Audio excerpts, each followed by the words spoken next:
Alright, so I finally got a chance to get under my free Saab and take a look at where maybe that exhaust leak was coming from.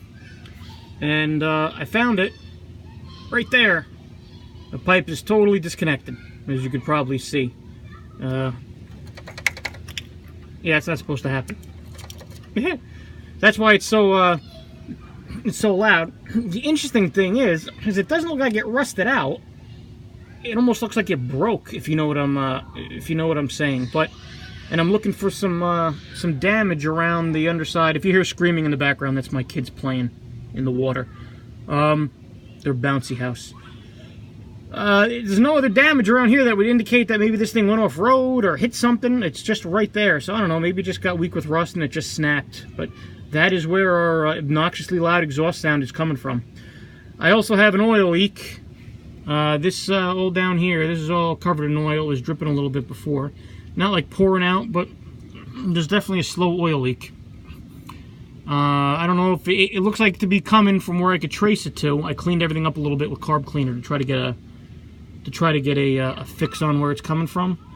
And it appears it's probably coming from around the valve cover area, or that other little pipe that connects to the turbo, the oil drain pipe, oil feed pipe. I'm probably using the incorrect terminology, but I'm still learning this stuff.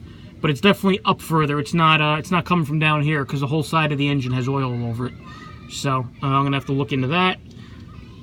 Otherwise, if everything looks okay, it runs. Not very well, but it runs. You know, some surface rust here and there. You know, not the end of the world. I mean, this is the Northeast. That's what we have here. It's a 17-year-old car. It's to be expected.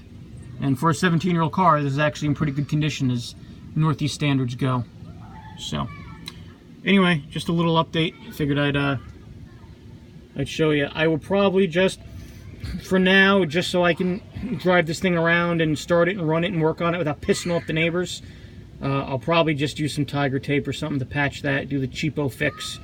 And then when I have a little bit more time and a little bit more money, what I'll do is I'll just replace the exhaust, or at least this section of the exhaust, so I could do it right.